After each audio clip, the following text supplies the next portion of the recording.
Thank you very much.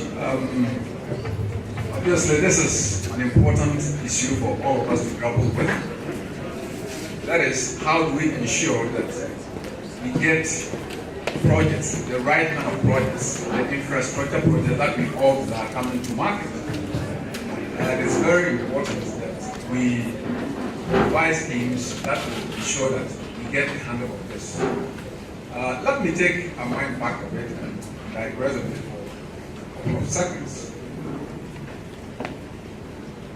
Don't forget that most African countries became independent in the last 40 years.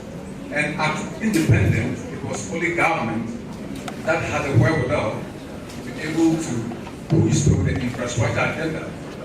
And in their determination, their haste to do things, I don't think things were done properly. Some of the laws put in place were such that only government could do certain things. And by virtue of the fact that infrastructure projects by nature were very large and required large capital outlays, the private sector at the time were simply not up to it. To address our infrastructure problems is not to look at government alone, but to bring on board the private sector. And of course, privatization became rampant across the continent. All countries were privatizing assets. And in the last 15 years or so, the concept of PPP has also become a key point in the whole. So we realized that yes, we need to do something. And since these privatization and PPP processes were initiated, it has sort of brought in the private sector. Now, we know that when it comes to developing infrastructure assets, we have issues. Because one, the industry for this is not that well developed, and we need a lot of interventions to make things work. One, we have developers who have brilliant ideas but are short on equity capital. And in my work, I've come across developers who have good ideas, have got some money.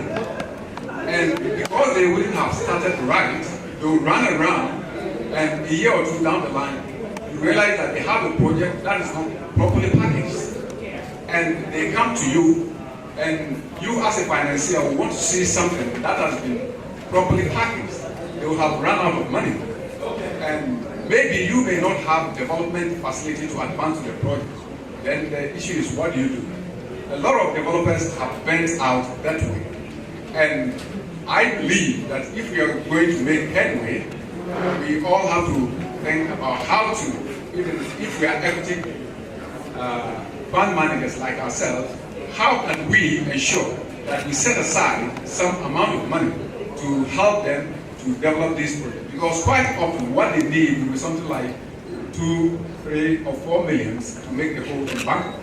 And that's why the institution I work for, Harith General Partners, we initiated the process of creating a development company.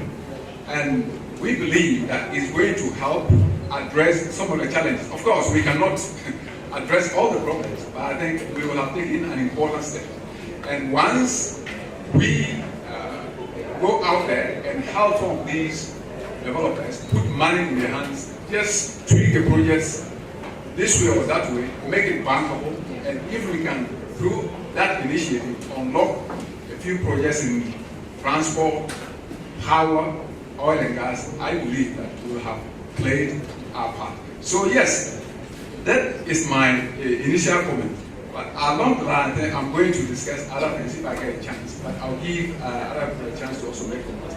But I also believe that there are certain things that both governments and the private sector must do, which I call the 10 Commandments. And I think in my next intervention, I will do so. Doing business in Africa, you can't afford to be without Africa Investor.